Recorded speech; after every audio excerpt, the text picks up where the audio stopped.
ابو جال نے جب اعلان کیا نا جو حضور کو شہید کرے گا تو اسے 100 سرخ اونٹ دیے جائیں گے. حضرت فضالہ بن عمیر ایک صحابی ہیں، کہتے ہیں میں عورتوں کا معاذ اللہ بڑا رسیہ تھا، تو کہتے ہیں میں خنجر بغل میں دبا کے نا تو طواف کعبہ کرنے چلا گیا.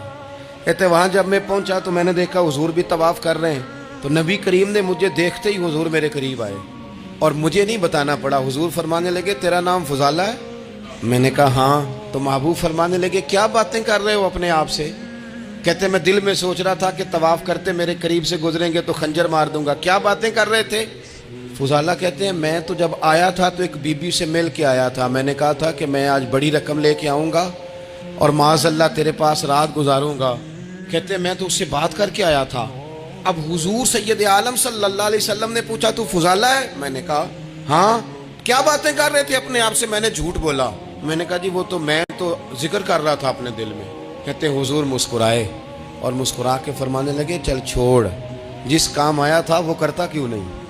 میں جو تیرے سامنے کھڑا ہوں تو کرنا. خیال آیا مسلمان نیک و بد پہچان جاتے ہیں اور آقا آدمی کے دل کی باتیں جان جاتے ہیں. کرنا وہ کام. تو فضالہ کہتے ہیں کہ میں کانپ گیا، میرے ہاتھ سے وہ خنجر گر گیا. حضور نے میرے سینے پہ ہاتھ پھیرا، اس طرح پھیرا کہ زندگی میں اتنا سکون کبھی نہیں ملا. میں قرار محسوس کرنے لگا. کہتے ہیں حضور فرمانے لگے کیا وہ وقت نہیں آیا کہ تو کلمہ پڑھ جائے؟ کہتے ہیں میں نے فوراً کہا حضور آ گیا ہے وقت، پڑھائیں مجھے کلمہ. کہتے ہیں نبی پاک نے کلمہ پڑھا دیا، میں مسلمان ہوا. میں واپس لوٹا تو وہی عورت بن سنور کر تیار ہو کر گلی میں کھڑی تھی. عادتیں بدل جاتی ہیں. شرط یہ ہے کہ ہم تھوڑی سی کوشش کریں. شرط یہ ہے کہ ہم اپنے آپ کو اللہ رسول کی بارگاہ میں پیش کریں. ہمیں سب سے زیادہ تکلیف میں ہماری اپنی عادات نے ڈالا ہے، ہماری اپنی خواہشات نفس نے ہمیں زیادہ آزمائشوں میں ڈالا ہے. کہتے ہیں وہ عورت بن سنور کے کھڑی تھی. جب میں واپس لوٹا تو پہلے میں اس کے پیچھے بھاگتا تھا، اب میں اس کے قریب سے گزر گیا تو اس نے آواز دی تو فضالہ نہیں؟ کہتے ہیں میری جھکی ہوئی گردن، میں سر نہیں اٹھاتا.